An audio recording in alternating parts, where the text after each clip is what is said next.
Good evening. My name is Tim Neff, and I'm the Vice President and Director of Museum and Education at Soldiers and Sailors Memorial Hall and Museum. Soldiers and Sailors is a nonprofit organization located in Pittsburgh, Pennsylvania, which stands as a unique memorial dedicated to honoring the men and women of all branches of service from all generations of conflicts. I would like to welcome everyone to our program this evening and thank you for joining us for the John L. Ford Sr. African American Heritage Celebration. This is an annual event that was named last year in honor of John Ford, who worked at Soldiers and Sailors as a historian and created this program more than 10 years ago.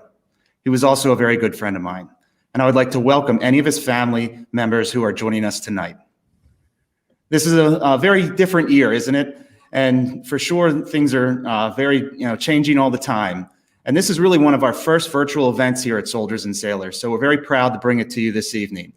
We will be providing more virtual programs in the future, and I will talk more about that at the end of the program. You can always visit our website for more information, soldiersandsailorshall.org. Tonight's program will focus on African Americans in the Civil War from Western Pennsylvania. We have a wonderful panel assembled, and I would like to personally thank them for being part of this event. Without further ado, it is my pleasure to introduce our moderator for this evening. Lynn Hayes Freeland is an award-winning journalist. She hosts a talk show on KDKA Radio Monday through Friday, 12 to 3, and she is the producer and host of the Lynn Hayes Freeland Show, a weekly half-hour program airing at 11 a.m. on WPCW-TV, which concentrates on local African-American issues. And with that, I'm going to turn it over to Lynn. Well, I thank you so much. That's a great introduction. And let me first say that I'm glad you're here. I mean, there were so many places you could be this evening, but yet you chose to spend it with us to celebrate Black History Month, and we are delighted to have you with us. The African American experience in Western Pennsylvania during the Civil War.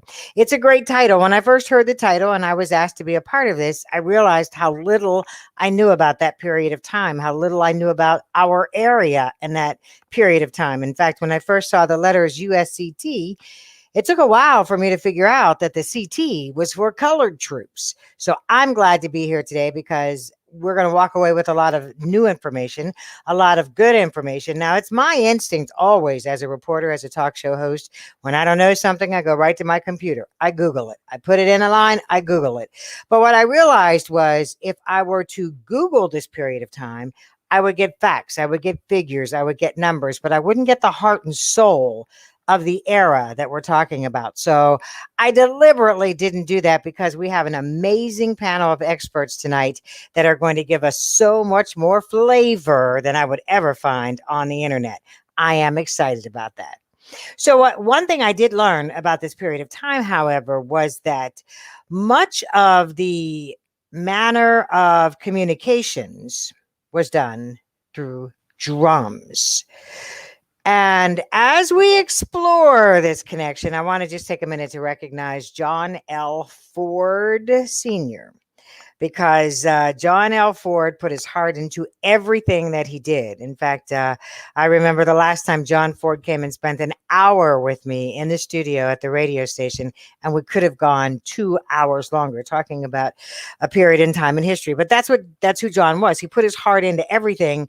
And when we talk about the 6th Regiment USCT Drum Corps, it's another example of John's heart. So drums were a manner of communication for both the Union and the Confederate armies. Now, different calls apparently meant different things, and the sound of the drum would inform the soldiers, as I found out on Google, what their next task or their next duty was supposed to be. Well, back in 2008, the 6th Regiment USCT Drum Corps was created to educate young African Americans about the pride, the glory, and the challenges faced by the soldiers of that area. Now, they have performed in a variety of different events and parades throughout Western Pennsylvania, West Virginia, Washington, D.C. And when I say near and dear to John Ford's heart, that's exactly what I mean, because he served as both the historian for the Corps, but also its drum instructor. Now, tonight, we're going to have two drummers that we'll have an opportunity to hear from once we take a look at this video, but I want to introduce them to you now. On bass drum, we have Larry Anderson, who is currently a senior at Tuskegee University. And on snare drum, we have Marshall Anderson. He is a junior at Morehouse College in Atlanta, Georgia. Please welcome them.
Hello, everyone. My name is Marshall Anderson.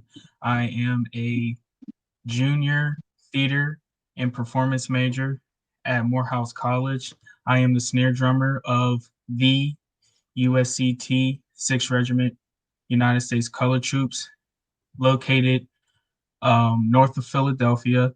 I've been doing this for about over a decade now, since I want to say 2008. For me, it's really been an amazing journey, an amazing privilege to be a part of this program. I have learned a lot of being a part of something, I want to say more than history, I would say. You know, it's a very honor to play for soldiers and sailors, and especially to Mr. John L. Ford, who actually created this program. So I just want to say thank you. Hello, everyone. My name is Larry Anderson. I am a senior at Tuskegee University, and I'm an environmental science major. I play bass drum for the USCT 6th Regiment Drum Corps out of Camp William Penn in North Philadelphia. For over a decade, I really was. I have been beyond grateful on playing many performances for Soldiers and Sailors, John Ford, and the USCT, and reenacting for the greatest soldiers who fought for our country. Honestly, I am speechless at this. This of of of Throughout the years we have done this. it was paid off. Um, this event helped us that paid it off. I can't say any more words of this. It's been a great experience. Not only I've learned music, but I've learned history and the amazing contribution that African Americans have contributed during the Civil War. Thank you. Oh, I am here. Well, you guys are you are tremendous. Your performance today was great, and kind of biased because I know your parents, but I think you're both amazing young men. So we thank you, and I know that John Ford is smiling at this point because he loved what you did tonight. So here's what our format is going to be. I will introduce all of our panelists very quickly, and then we will hear a presentation from each one. There will be an opportunity for all of our panelists to interact with each other. And then if you and our audience have a question, you can certainly enter it in our chat. We will allow some time at the very end of the program to ask questions. And let me just ask you as an audience member, if your question is directed to one of the panelists in particular, please include that in the chat as well. Our three panelists tonight are Jaquay Cater of the Greater Hazelwood Historical Society of Pittsburgh, and he's going to address the pre-war era. What was Pittsburgh like prior to the Civil War? He will be followed by Rich Condon. He's the founder of Civil War Pittsburgh, and he's going to give us a glimpse into life in the Pittsburgh area after the Civil War. And then rounding out our panel today is Michael Kraus. He is the curator of Soldiers and Sailors Memorial Hall, and he's going to give us a glimpse into life after the war. So we'll begin with Jaquay. Hello, and so humbled to be here as a mentee and to have John L. Ford, Mr. John L. Ford, as a mentor of mine and inspiration. This is so humbling and great to be here. And I'm so thankful to Soldiers and Sailors and my co-panelist and our moderator as well. I was going to talk a little bit about the first 100 years of Blacks in Pittsburgh between the years of 1758 and 1858, where the presence of Blacks in Pittsburgh began with the building of Fort Pitt. General Forbes had 50 Black soldiers in his army when he left Bedford, Pennsylvania, on his march to Fort Duquesne in 1758. These Black men helped construct and staff the new fort. More Blacks came with other white settlers moving into the area. Although most of the earliest Blacks were slaves, some were free Black men, women, and children. The area's slave population was 342 males and 349 females, including children. The 1780 Act for the Gradual Abolition of Slavery declared that from that point forward, all children born to slaves in Pennsylvania would be free once they reached the age of 28.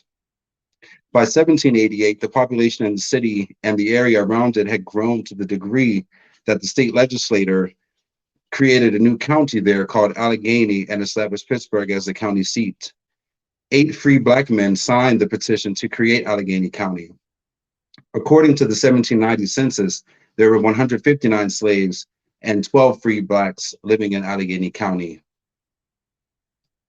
The area's 3 rivers, its close proximity to Canada, 3 days by foot, and the Abolition Act made an antebellum Western Pennsylvania especially attractive to runaway Negroes, slave hunters, and anti-slavery activists. As you can see here, there is the copy of the Gradual Abolition Act and some of the numbers of the county slaves by count, according to 1793 records, and also a scene that would have been similar to what life was like in Pittsburgh at this time. Those free Blacks in early Pittsburgh prospered, and I'm sorry, we're going to look at a few of the slave ads from Western Pennsylvania as well. This was particularly shocking to me to actually see proof of those lives, those enslaved women and men who were being hunted down and had a reward for their capture. as you can see in many of the Western Pennsylvania ads at the time in the 1790s. Those free Blacks of early Pittsburgh prospered and formed organizations to improve their conditions. They realized almost immediately that education was the key to their success. The most influential Black abolitionist in pre-Civil War Pittsburgh was the Reverend Lewis Woodson. And as early as 1818, the Reverend Lewis Woodson was a well-known Black abolitionist in the area. He helped to establish and charter the Bethel AME Church at the corner of Water Street in downtown Pittsburgh. Mother Bethel was the first Black church west of the Allegheny Mountains. This church became a refuge for fugitive slaves passing through the area. Under the leadership of Reverend Lewis Woodson and John B. Vachon, the Black community formed the African Education Society in 1831. Its goal was to encourage the education of Blacks, both young and old. Vachon became the group's vice president, Reverend Lewis Woodson its secretary, and its headquarters was in a building between Wood and Market Streets in downtown Pittsburgh. But in the early 1830s and early 40s, most of these men lived and had their businesses in an area known as Arthursville, named after a white wagon maker and land speculator, William Arthurs. Census records show that in 1830, there were 472 Blacks living in Pittsburgh, and by 1837, Arthursville had become the heart of Black society.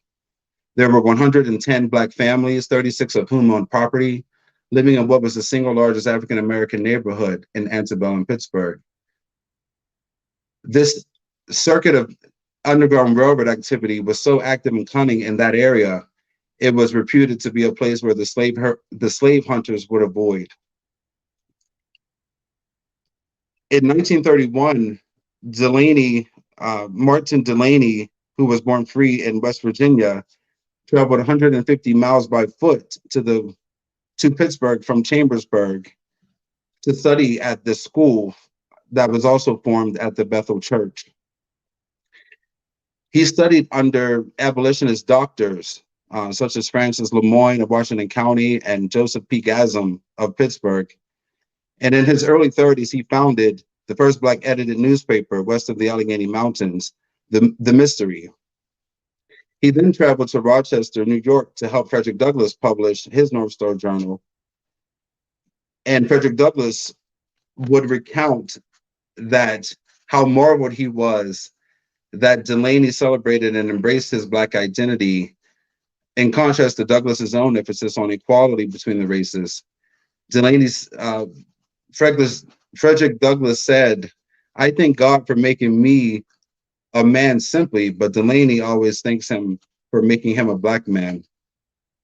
Along with Woodson and Delaney, two more prominent Black Pittsburgh businessmen of the day were also committed to abolitionist activity. It was John Vachon, who was the city's wealthiest Black man at the time, and also John C. Peck, who also worked with Delaney on the Mystery newspaper. John Vachon also had a barbershop, which he called a shaving, hairdressing, and fancy establishment located at 59 3rd Street between Market and Ferry Streets. As you can see on some of the 1840 and 1850 maps, you would see some of the locations that I was referring to there. Also such as Peck's Oyster House. These would have all been a part of the Underground Railroad activity and places where fugitive slaves were hidden. Also, it would have been the Monongahela House, as you can see there, which caught fire in the Great Fire of 1845. And so did many of the remnants of Arthursville at that time. The Bethel AME Church, which was at the foot of Wiley Avenue and 6th Avenue, was destroyed. And then by the time of 1850, there were also white abolitionists in Pittsburgh. The most prominent was the Reverend Charles Avery, who was a cotton mill owner. He did have the Avery Church, and it was the Allegheny City Mission Church, and it also was later Avery College and a training school for colored youth. As you can see in some of the pictures, this is the actual church that stood there. This is where many of youth of Black Pittsburgh at the time was educated. And also you can see a picture of the church basement there, where slaves were actually taken through a canal to the Allegheny River through those actual steps. It was very nice to see those pictures. And also in 1850, the fugitive slave law came about through Pittsburgh, which definitely sent a shock wave through the anti-slavery activist community. There were so much activity at that time. For instance, there was a meeting that Charles Avery led, where he pronounced that he would do anything to get rid of slavery, and he dedicated his life. And actually, when he died, he bequeathed a large amount of $300,000, which would be over $3 million today, for the education of Black youth at that time. And as you can see, there was a huge effect in the region because of the fugitive slave law, where many Blacks left the area, decreasing the population by 700 within a decade leading up to the Civil War.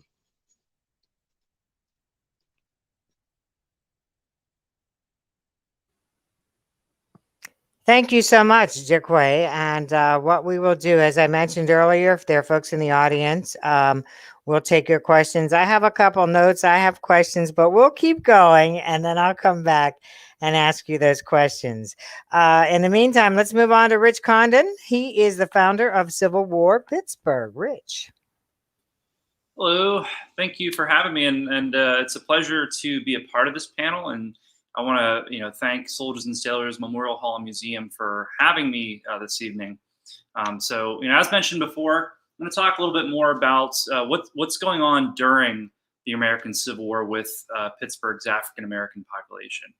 Kind of backing up to the pre-war, kind of piggybacking off of what Jaquay said. As a result of this Fugitive Slave Act of 1850. There's parts of the North and northern cities that are going to establish Black militia units. And one of them that I'm going to start off with is called the Hannibal Guards.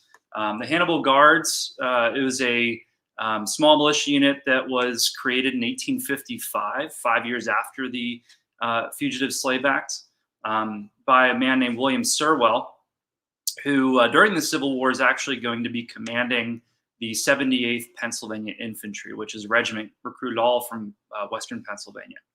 At the start of the Civil War, Confederates fire in Fort Sumter on April 12th, 1861.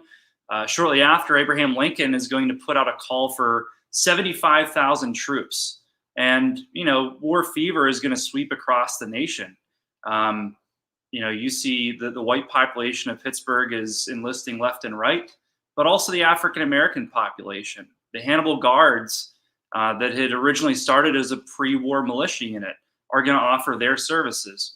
And actually, I want to read for you real quick this correspondence that's written to General James A. Negley, who eventually is going to see action in the Western Theater. This is written by the captain of the Hannibal Guards, Samuel Sanders. And this is on April 17th, 1861.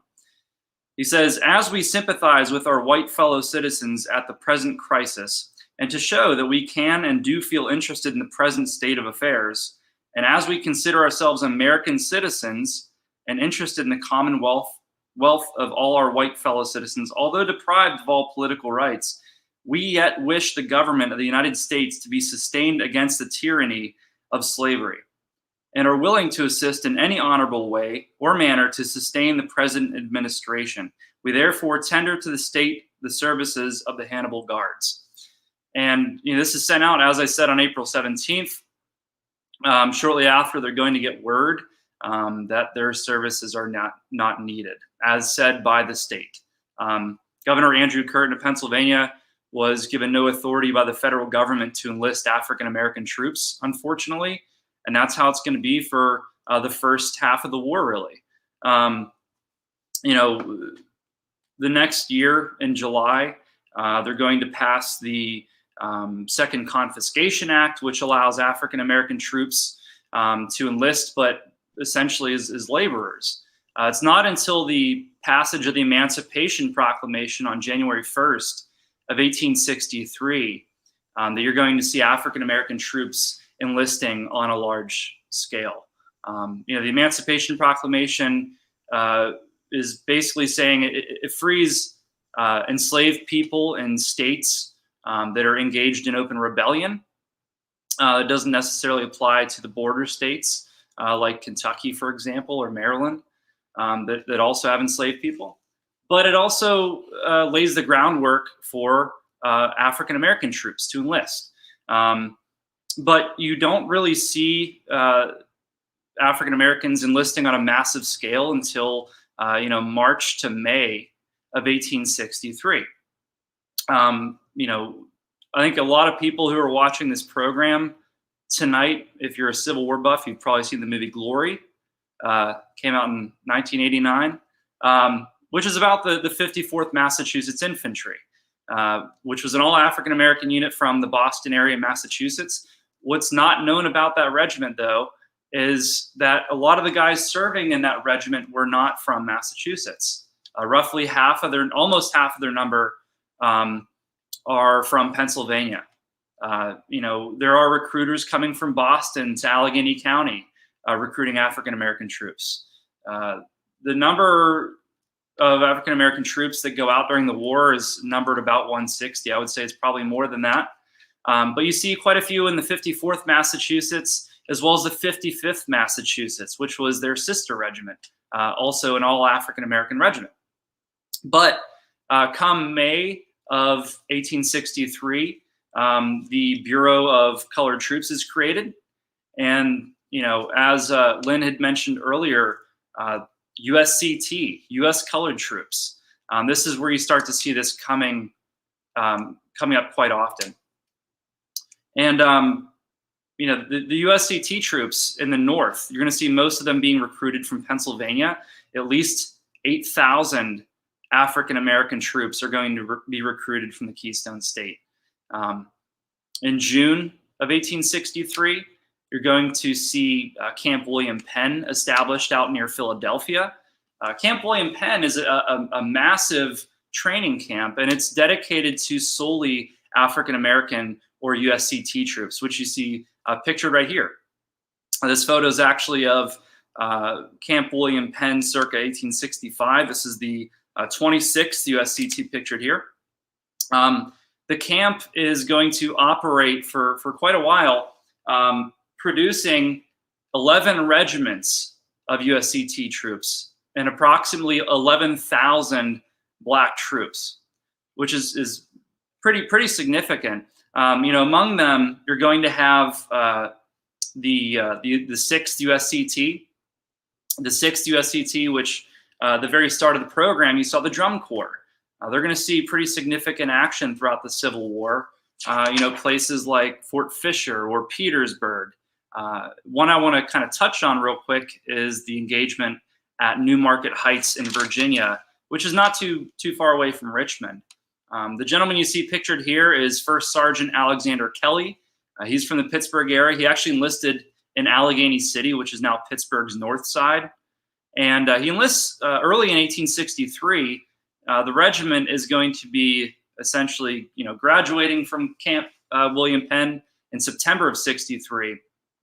And about a year later, on September 29th, 1864, Sergeant Alexander Kelly is among 14 African Americans to receive the Medal of Honor in that one single engagement.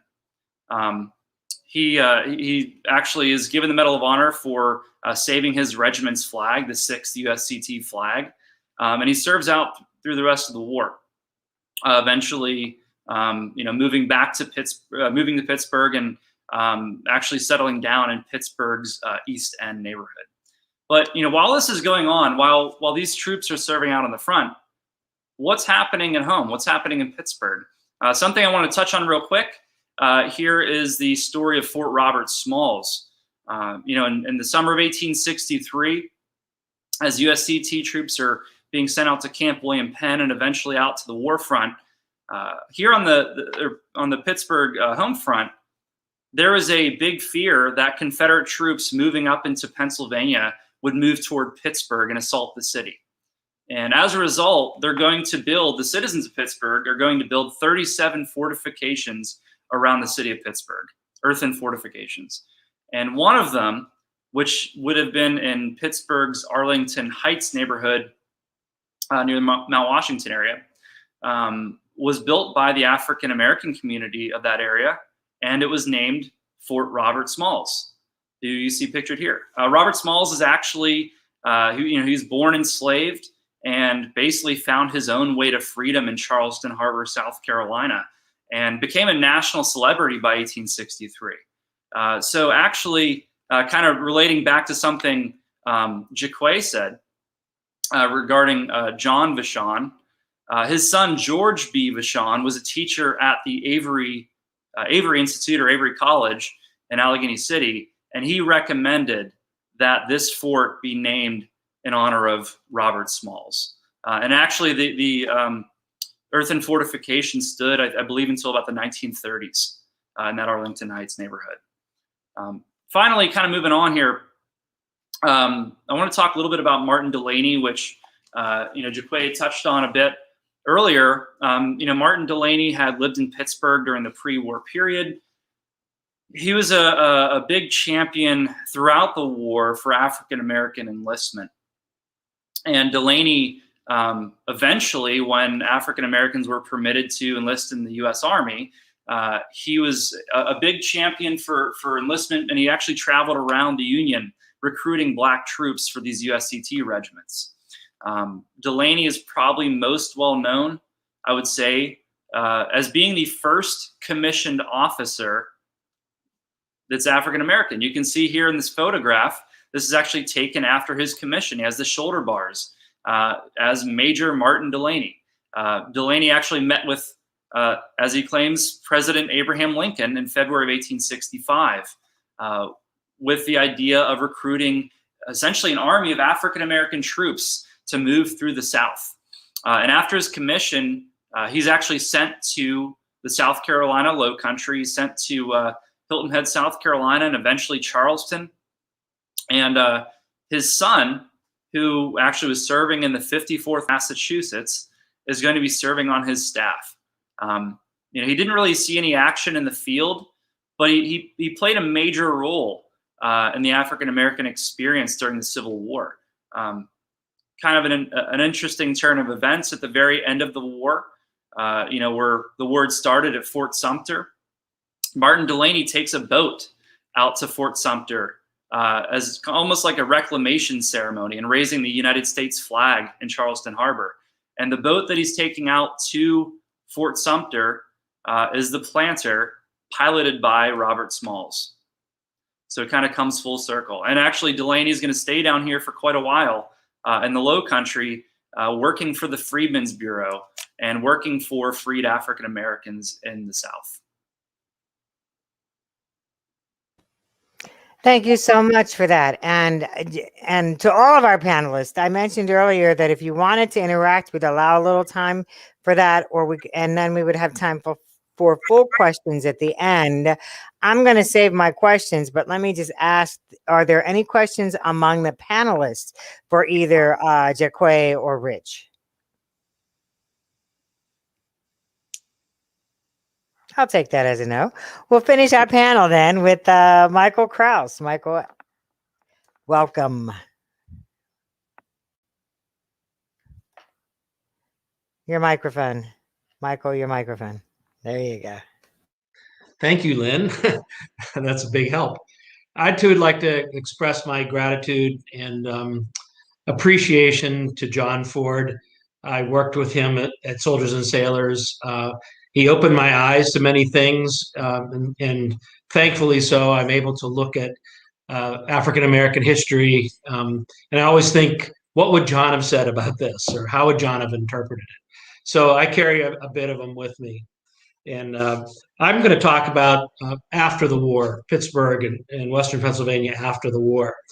And what's significant about after the war is all these veterans who come home, white or black, have been through an experience like none other. And not only was the combat hard and the marching hard, but they developed friendships among each other. There was a fraternity. Even today, you notice a fraternity among military people. There's a common language and a common experience. Shortly after the war, an organization was formed called the Grand Army of the Republic. And that, also known as the GAR, we kind of always abbreviate it as the GAR. And it was a fraternal organization that operated by states, and within the states there were departments and clubs, which were called posts. And almost every little town had a post. And the veterans would meet there, and their primary goal was to look. It was fraternal and charitable. They were looking to help widows and orphans from the war, and also destitute soldiers. So, and they decorated graves, and they had social events and those kind of things. And the organization, just to show you how popular it was, by 1900, there were 400,000 members of the Grand Army of the Republic in northern states. And that meant there were 6,332 posts that were established in these small towns, as I had said. Now, the posts were open to veterans who served and had an honorable discharge. There was no mention at all about segregation. There was, in fact, they were integrated. Theoretically, they were integrated posts. When I say theoretically, African Americans were welcomed as members in the posts, but oftentimes when they would participate, they felt left out and felt unequal. So in larger cities, sometimes they created their own posts within the umbrella of the Grand Army of the Republic, and these were called colored posts. They're rare, and they only occur in larger cities like Philadelphia area, and we are so lucky to have had one in Pittsburgh. It was the Colonel Robert Gould Shaw, post number 206. Shaw, it was named after Shaw, who Rich alluded to, the 54th Massachusetts. Shaw was the colonel of the 54th. He was killed with his men leading a charge at Fort Wagner. And of the 645 posts in Pennsylvania, there were 15 colored posts, and I guess the only one in Pittsburgh is kind of where I wanted to go with that. The post was chartered in 1881. Its last recorded meeting was in 1922, so it was in existence for 41 years. Shaw, they honored Shaw with the name because not only was he their commander and stood up for them, but when he was killed, the Confederates threw his body in a common grave with his soldiers. And there was kind of a sentiment among the North that he should be brought back to a hero's funeral and be feted. And he was a Bostonian, so there was a lot of movement there. But his father said that he was where he belonged with his soldiers, and that there could be no greater honor than to leave him there with his men. So that was very moving to these men who named the post after him. So what we have at Soldiers and Sailors, all the GAR posts in Allegheny County, there were 28 of them, were invited to meet at Soldiers and Sailors when it opened in 1910. In fact, the members who founded it were all Grand Army of the Republic members. Can we go back to that other slide, please? So there were 28 posts in this. In the Shaw post is among them. Because they met at Soldiers and Sailors, as time passed and they started to pass away, they left all their paperwork with us. And what you see here is a ledger book. It's rather large. It's about 18 inches by 12 inches. And it's the personal war sketches, which they're not drawings, they're sketching being a story. Each member, when he joined, would sit down with the post historian and he would narrate his history from the war. So we have this book that is, there are over 270 entries for African-American Civil War veterans who lived in Allegheny and met at that post in this book, which is, in my opinion, a national treasure. These are so rare, and these accounts are so so informative. Flipping through the book, we find a lot of entries that come from men, and it really reflects the different regiments they belong to. Now, I have to say that only 27 African-American men enlisted directly from Allegheny County. The others enlisted in different states or cities, but then lived in Allegheny County afterwards. So we have, again, in this book and in the other records, this great record. And flipping through it, the first time I flipped through it and, kind of surface read some of the entries, which were interesting. They give some personal details, but I was really struck by one particular entry, and that's the entry on this page. And that's an entry for a man named Matthew Nesbitt. He joined the post in 1898. He lists his service, and if I could read what he wrote, that's the page that he dictated that we're looking at here. And he dictates that he enlisted on the 14th day of June at 1864 in Chattanooga, Tennessee, as a private in the 44th Regiment of Colored Volunteers for a period of 3 years, and soldiering in Tennessee, Georgia, Mississippi, and Alabama. On or about September 1864, he was taken prisoner of war at Dalton, Georgia, and was wounded in the shoulder with the stroke of a musket. So he had been clubbed in the shoulder by a stroke of a musket. He broke prison. He broke prison, which means he escaped, and he was captured and he escaped again. So he escaped twice. Actually, he escaped 3 times because he eventually, well, let me go back. While he was still a prisoner, he got the measles. He says, "I was sick from the measles, but marched the whole way without medicine or attention to Rome, Georgia. The measles went in on me during the time of my imprisonment and suffered with the effect. About April 1864, he escapes again, and he went with the 8th Iowa Cavalry, which was a white regiment. He attached himself to that regiment and eventually found the 44th, where he finished his service. But the one sentence, the last sentence he writes, is the one that really grabs me, and I'm sure it'll grab you. And as I read it, remember, this is his voice. This is him talking. This is not a historian. This is not an account. This is Matthew Nesbitt talking.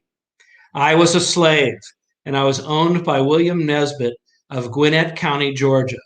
At the close of the war, I was mustered out of the service in Nashville." So it just really struck me that he's telling us he was a slave. I mean, here is a man who lived in Pittsburgh, who was born in slavery, was a slave, escaped, and joined the Union Army, fought in the Union Army, was captured. And as you may know, Black soldiers who were captured faced the possibility of being returned to slavery or killed. So it was a very dramatic event for a Black soldier to be captured. But he escaped again and finished his service in the war. And he lives with us in Allegheny County until his death in 1910. So whenever I walk, he lived on Mayron Avenue, which is 4 or 5 blocks from Soldiers and Sailors. So I know he didn't live long enough to really come to Soldiers and Sailors, but his voice is captured in this book, and he kind of symbolizes other soldiers, other Black soldiers who went through that experience. And we're very proud to own the book. And I would encourage anybody who wanted to see it to come and make an appointment with us to see that and other papers from the Post, which I consider one of the most valuable pieces in our collection. Thank you. Oh no, thank you. And as you said, just those words, "I was a slave," it just kind of resonates right through your soul.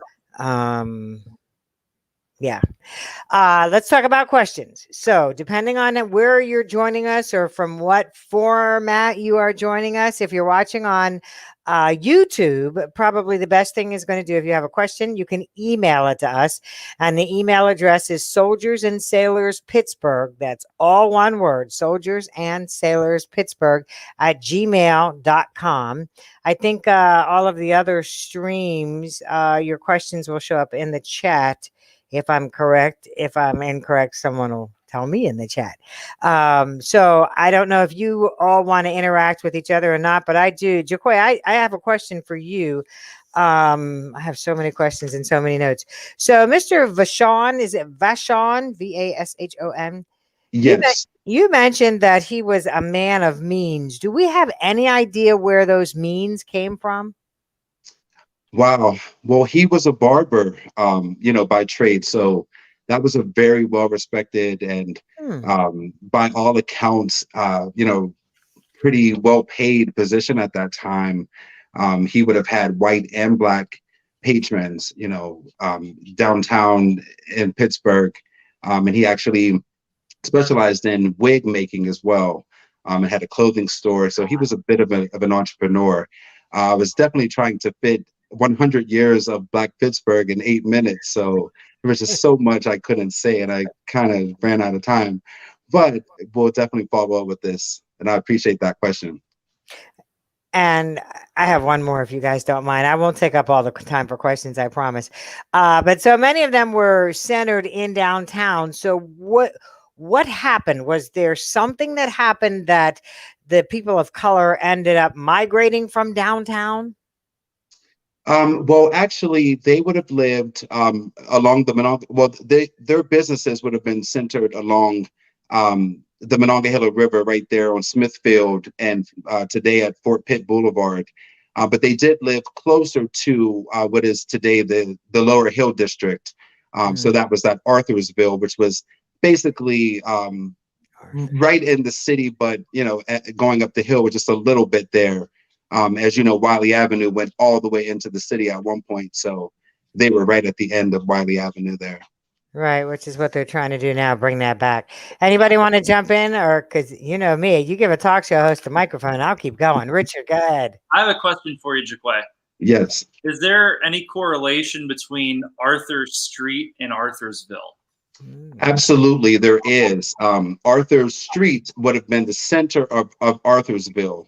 So it basically would have gone from today, Washington, I think it's called Washington, right there where the Civic Arena was at. Washington, where they, It's not Boulevard, but I'm not sure what the road name is. But then going all the way up, right past St. Benedict the Moor, and then Arthur Street would have been, that map basically shows you really well. Thanks for that, Paul. So then also right beyond that to the right would have been a section that William Arthur, who Arthur Street and Arthursville is named after. He also had a section of his land that was called Haiti. So that is actually where the Little Haiti name ended up coming in after Arthursville was already kind of a bygone era, a few decades after Arthursville time. Okay, I was curious because when I was doing some research about a week ago, I came across a recruitment ad for USCT troops on Arthur Street at Lafayette Hall, which was also kind of the site of the first Republican convention in Pittsburgh.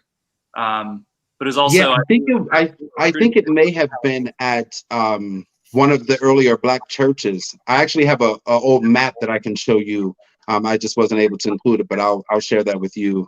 That actually shows the property that William Arthur owned, and everything around that area at that time. That was pretty cool. That'd be great. Yeah. And Michael, I saw you nodding your head when Richard mentioned Lafayette. Did that resonate with you on?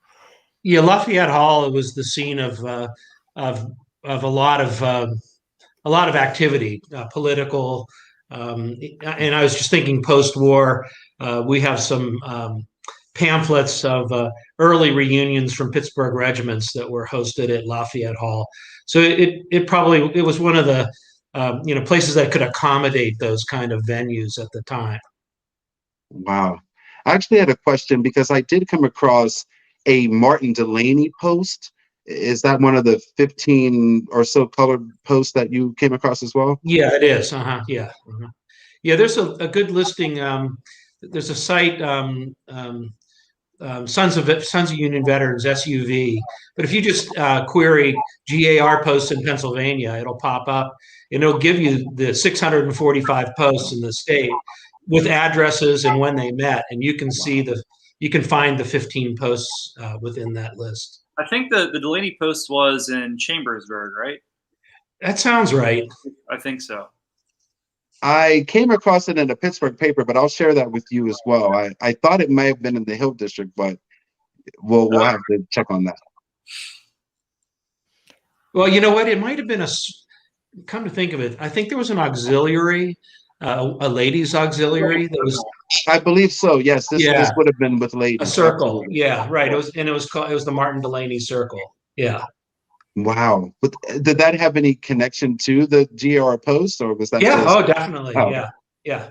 It was a subgroup from the post. The post would sponsor those circles, and the ladies would work kind of, for the benefit of the post, organizing picnics and raising money and charitable community activities.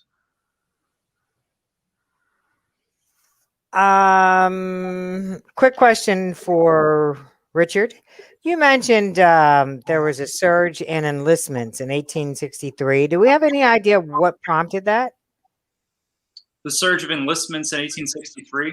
Mm-hmm. Well, as far as African American troops go, it was the fact that they could, because now, with following the Emancipation Proclamation, they're essentially given permission from the federal government to start enlisting in U.S. Army regiments and carry a rifle, as opposed to enlisting and serving in as a laborer. You know what I mean? So I believe, at least from the research that I've done, initially some people were hesitant to do it, and then you see more around May of 1863 is when a lot of guys start to enlist. Yeah, those regiments were commanded by white officers, and many times they were white soldiers who their enlistments had run out, and they were offered commissions if they would join up with colored troops. So they had some experience, and they would be the captains, lieutenants, majors, and colonels. But all the non-commissioned officers, sergeants, corporals would be African American. Yeah, I'm actually coming to you right now from Beaufort, South Carolina, and right across the street from where I'm sitting was a place called Camp Saxton, which is where the 1st South Carolina Infantry was recruited and trained, and they were arguably the first fighting unit, African American fighting unit, raised during the American Civil War of formerly enslaved men. And a lot of the guys who served as the officers for that regiment had come down here in 1861 and, might have been like a sergeant in the 100th Pennsylvania Infantry and took a commission as an officer in this African-American regiment. So you see that happening quite often. We have a question from the audience, from one of our audience participants. And the question is, what role did the PA Mainline Canal play in the Underground Railroad? Yes, I think that may be referring to Allegheny City, today's Pittsburgh's north side, where Charles Avery, which was mentioned earlier, his church actually did have an underground passage that led to the canal, which is actually where Canal Street is today. So there would have been boats waiting for them to carry them away up north or west to Ohio. And, you know, one of the things I don't do well is multitask. Listening to you guys, looking at the chat, looking at my own notes. I tell you what, because I think we're getting pretty close to our cutoff point. Is there any other interaction that you would like to have with each other? And if that's a no, we're Just gonna thank you guys. Thanks. Yeah, thank you all. Thank you. Fascinating stuff. I have way too many notes. Way too many notes. Tim, we're going to turn it back over to you. Thanks, Lynn. And thank you for everybody that joined us this evening. What a wonderful program. This was our first attempt at one of these virtual programs. And I'm so happy that everybody was able to join us. Lynn, thank you for all your hard work, and all the panelists, John, Jaquay, Rich, and Mike. And there's one other person I'd like to thank is Paul. Nobody can see Paul, but he's behind the scenes doing a lot of the work behind the scenes. So it takes a lot of people to bring you these virtual events, and we really appreciate all the efforts. If you'd like to learn more about Rich Condon and Civil War Pittsburgh, please visit civilwarpittsburgh.com. If you would like to learn more about Jaquay Carter and the Greater Hazelwood Historical Society, please visit hazelwoodhistory.org. And of course, if you would like to learn more about Soldiers and Sailors, visit our website, soldiersandsailorshall.org, where you can sign up for our email list to learn more about future events. And you can also learn how to donate to the museum and join our Friends program. As I mentioned in the beginning, this is just the beginning. This is just the start of the virtual program that Soldiers and Sailors is going to be offering. Next month, we will kick off our Spotlight On series that will take place in the evening on the second Thursday of each month. March's program will focus on nurses in the military in honor of Women's History Month. Soldiers and Sailors will be working with the National Museum of Civil War Medicine to bring you this program. It will take place on Thursday, March 11th, 2021 at 7 p.m. That'll bring us to the end of the program, and I'd like to just say one last thank you to all of those who joined us this evening, and we are looking forward to virtually seeing you next month in March for Women's History Month. Have a great evening, everybody.